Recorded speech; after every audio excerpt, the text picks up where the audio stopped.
ನಮಸ್ಕಾರ ರೀ. ಇವತ್ತಿನ ಈ ವಿಡಿಯೋದಲ್ಲಿ ಒಂದು ಸಾಫ್ಟ್ ಆದ ಹಾಗೆ ಬಾಯಲ್ಲಿಟ್ಟರೆ ಕರಗುವಂತಹ ಮಿಠಾಯಿ ಮಾಡೋಣ. ತುಂಬ ಸುಲಭವಾಗಿ ಈ ಮಿಠಾಯಿನ ಮಾಡ್ಕೊಳ್ಬೋದು. ಕೇವಲ 15 ನಿಮಿಷಗಳಲ್ಲಿ ಮಿಠಾಯಿನ ರೆಡಿ ಮಾಡ್ಕೊಳ್ಬೋದು. ಯಾವುದೇ ಹಬ್ಬ ಹರಿದಿನಗಳಲ್ಲಿ ಇಲ್ಲ ಅಂದರೆ ಪೂಜೆಗಳಲ್ಲಿ ಈ ಥರ ಸ್ವೀಟನ್ನು ಮಾಡ್ಬೋದು. ನೋಡ್ಬೋದು ಎಷ್ಟು ಚೆನ್ನಾಗಿ ಸ್ವೀಟ್ ಬಂದದಂಥೇಳಿ. ತುಂಬ ಸಾಫ್ಟಾಗಿ ಈ ಸ್ವೀಟನ್ನು ತಯಾರಿ ಮಾಡ್ಕೊಳ್ಬೋದು. ಈ ಸ್ವೀಟ್ ಮಾಡೋದಕ್ಕೆ ಜಾಸ್ತಿ ಸಾಮಗ್ರಿಗಳನ್ನು ಹತ್ತೋದಿಲ್ಲ. ಕೇವಲ ಒಂದು 4 ಪದಾರ್ಥಗಳನ್ನು ಬಳಸ್ಕೊಂಡು ಮನೆಯಲ್ಲೇ ಸೂಪರ್ ಸಾಫ್ಟಾದ ಈ ಮಿಠಾಯಿಯನ್ನು ಮಾಡ್ಕೊಳ್ಬೋದು. ಇವಾಗ ಈ ಮಿಠಾಯಿಯನ್ನು ಹೇಗೆ ಮಾಡೋದಂತ ಹೇಳಿ ನೋಡೋಣ. ಮಿಠಾಯಿ ಮಾಡಲಿಕ್ಕೆ ನಾನು ಒಂದು 4 ಒಣ ಕೊಬ್ಬರಿ ತೊಗೊಂಡಿದ್ದೀನಿ. ಒಣ ಕೊಬ್ಬರಿ ಮೇಲಿನ ಕಪ್ಪು ಭಾಗವನ್ನು ತೆಗಿತಾ ಇದ್ದೀನಿ. ಈ ಥರ ಮೇಲಿನ ಭಾಗವನ್ನು ತೆಗೆಯೋದ್ರಿಂದ ನಾವು ಪುಡಿ ಮಾಡಿದಾಗ ಪುಡಿ ತುಂಬ ಚೆನ್ನಾಗಿ ಬರ್ತದೆ. ಅಂದ್ರೆ ಅದರಲ್ಲಿ ಕಪ್ಪದು ಏನೂ ಇರೋದಿಲ್ಲ, ಬೆಳ್ಳಗೆ ಪುಡಿ ರೆಡಿ ಆಗ್ತದೆ. ಅದಕ್ಕೋಸ್ಕರ ಮೇಲಿನ ಭಾಗವನ್ನು ನಾನು ತೆಗೆದುಕೊಂಡಿದ್ದೀನಿ. ನೀವು ಬೇಕಾದರೆ ಈ ಥರ ಕಷ್ಟ ಆದ್ರೆ ಮೇಲಿನ ಭಾಗ ತೆಗೆಯೋದಕ್ಕೆ ಒಂದು ಸ್ವಲ್ಪ ಬಿಸಿ ನೀರಿನಲ್ಲಿ ಬೇಯಿಸ್ಕೊಂಡು ನಂತರ ಅದನ್ನು ಸಿಪ್ಪೆ ತೆಗಿಬೋದು. ತುಂಬ ಈಸಿಯಾಗಿ ಸಿಪ್ಪೆ ತೆಗಿಲಿಕ್ಕಾಗ್ತದೆ. ಇಲ್ಲ ಅಂದರೆ ಚೀಪ್ಸ್ ಮಾಡೋ ಮಣೆಯ ಸಹಾಯದಿಂದನೂ ಸಹ ಮೇಲಿನ ಸಿಪ್ಪೆ ಎಲ್ಲ ತೆಗೆದು ಈ ಥರ ಅದನ್ನು ಚೆನ್ನಾಗಿ ಕಟ್ ಮಾಡ್ಕೊತಾ ಇದ್ದೀನಿ. ಎಲ್ಲನೂ ಈ ಥರ ಕಟ್ ಮಾಡಿ ಇಟ್ಕೊಂಡಿದ್ದೀನಿ. ಇವಾಗ ಇದನ್ನು ಒಂದು ಮಿಕ್ಸರ್ ಜಾರಿಗೆ ಹಾಕ್ಕೊಂಡು ಗ್ರೈಂಡ್ ಮಾಡ್ಕೊಳ್ಳೋಣ. ನಾನಿಲ್ಲಿ 4 ಬಟ್ಟಲ ಕೊಬ್ಬರಿ ತೊಗೊಂಡಿದ್ದೀನಿ. ಅದನ್ನು ಈ ಥರ ನಾನು ತರಿಯಾಗಿ ಗ್ರೈಂಡ್ ಮಾಡ್ಕೊಂಡಿದ್ದೀನಿ.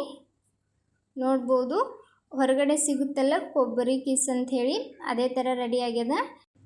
ಆದಷ್ಟು ಮನೇಲಿರೋ ಕೊಬ್ಬರಿಯಿಂದ ಈ ಥರ ಮಾಡ್ಕೊಳ್ಬೋದು. ಹೊರಗಡೆ ಕೊಬ್ಬರಿ ಆದರೆ ಅಷ್ಟೊಂದು ಎಣ್ಣೆ ಅಂಶ ಇರೋದಿಲ್ಲ. ಈ ಕಡೆ ಒಂದು ಪಾತ್ರೆಗೆ 1-2 ಕಪ್ನಷ್ಟು ಕೊಬ್ಬರಿನ ಹಾಕ್ಕೊಂಡಿದ್ದೀನಿ. ಕೊಬ್ಬರಿ ಹಾಕ್ಕೊಂಡು ಇದನ್ನು ಸ್ವಲ್ಪ ಹೊತ್ತು ಚೆನ್ನಾಗಿ ಹುರ್ಕೋಬೇಕಾಗ್ತದೆ. ಕಲರ್ ಚೇಂಜ್ ಆಗೋವರೆಗೂ ಹುರ್ಕೊಳಕ್ಕೆ ಹೋಗಬೇಡಿ. ಒಂದು ಸ್ವಲ್ಪ ಹೊತ್ತು ಬೆಚ್ಚಗೆ ಆಗೋವರೆಗೂ ಇದನ್ನು ಹುರಿದು ನಂತರ ಇದಕ್ಕೆ ಹಾಲನ್ನು ಸೇರಿಸ್ಕೋಬೇಕಾಗ್ತದೆ. ನಾನಿಲ್ಲಿ 2 ಕಪ್ನಷ್ಟು ಕೊಬ್ಬರಿ ತುರಿಗೆ 1 ಪೌಲ್ನಷ್ಟು ಹಾಲನ್ನು ಹಾಕ್ತಾಯಿದ್ದೀನಿ. ಕೆನೆ ಭರಿತ ಹಾಲನ್ನು ಹಾಕ್ಕೊಂಡಿದ್ದೀನಿ. ಕೆನೆ ಇರೋ ಹಾಲನ್ನು ಇದಕ್ಕೆ ಹಾಕ್ಕೊಂಡಿದ್ದೀನಿ. ಕೆನೆ ಹಾಕೋದ್ರಿಂದ ಸ್ವಲ್ಪ ರುಚಿ ಕೂಡ ಚೆನ್ನಾಗಿ ಬರ್ತದೆ, ಹಾಗೆ ಸ್ಟ್ರಕ್ಚರ್ ಕೂಡ ಚೆನ್ನಾಗಿರ್ತದೆ. ಗಟ್ಟಿ ಕೆನೆ ಇರುವ ಹಾಲನ್ನು ಇದಕ್ಕೆ ಹಾಕ್ಕೊಂಡು ಇದನ್ನು ಚೆನ್ನಾಗಿ ಮಿಕ್ಸ್ ಮಾಡ್ಕೊಳ್ಳೋಣ.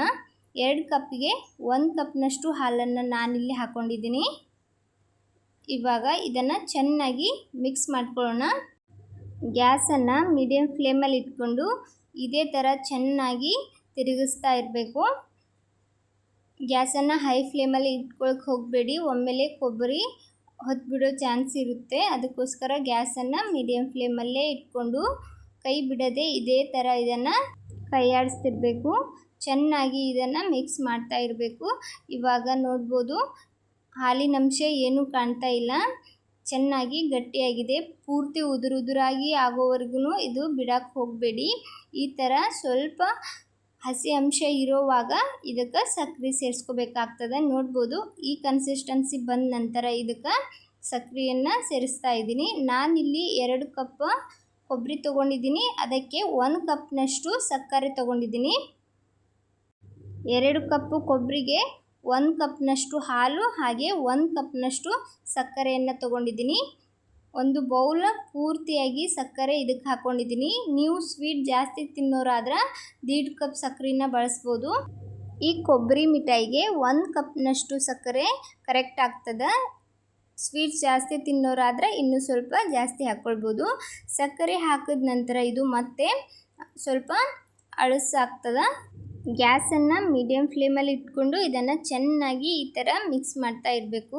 ಸಕ್ಕರೆ ಎಲ್ಲ ಕರಗೋವರೆಗೂ ಇದನ್ನು ಇದೇ ಥರ ಮಿಕ್ಸ್ ಮಾಡ್ತಾ ಇರಬೇಕಾಗ್ತದೆ. ನೋಡ್ಬೋದು ಯಾವ ಥರ ಅಳಸಾಗ್ಯದಂತ ಹೇಳಿ. ಗ್ಯಾಸನ್ನು ಮೀಡಿಯಮ್ ಫ್ಲೇಮಲ್ಲಿ ಇಟ್ಕೊಂಡು ಇದೇ ಥರ ನಾವು ಮಿಕ್ಸ್ ಮಾಡ್ತಾ ಹೋದಂಗೆ ಇದು ಮತ್ತೆ ಗಟ್ಟಿ ಆಗ್ಲಿಕ್ಕೆ ಸ್ಟಾರ್ಟ್ ಆಗ್ತದೆ. ನೋಡ್ಬೋದು ಎಷ್ಟು ಅಳಸಾಗಿತ್ತು, ಇವಾಗ ಗಟ್ಟಿ ಆಗ್ತಾ ಇದೆ. ಇದೇ ಥರ ಇದನ್ನು ಚೆನ್ನಾಗಿ ಮಿಕ್ಸ್ ಮಾಡ್ಕೊಳ್ಳೋಣ. ಒಂದು 10 ನಿಮಿಷದವರೆಗೂ ತಾಳ್ಮೆಯಿಂದ ಇದೇ ಥರ ಚೆನ್ನಾಗಿ ಮಿಕ್ಸ್ ಮಾಡ್ತಾ ಇರುವಾಗ ಇದು ಗಟ್ಟಿಯಾಗಿ ಬದಲಾಗ್ತದೆ. ನೋಡ್ಬೋದು ಈ ಕನ್ಸಿಸ್ಟೆನ್ಸಿ ಬಂದಾಗ ಒಂದು ಸ್ವಲ್ಪ ಏಲಕ್ಕಿ ಪುಡಿ ಹಾಕ್ಕೊಂಡಿದ್ದೀನಿ. ಏಲಕ್ಕಿ ಪುಡಿಯನ್ನು ಹಾಕ್ಕೊಂಡು ಚೆನ್ನಾಗಿ ಮಿಕ್ಸ್ ಮಾಡ್ತಾ ಹೋದಂಗೆ ಇದು ತಳ ಬಿಡ್ತದೆ.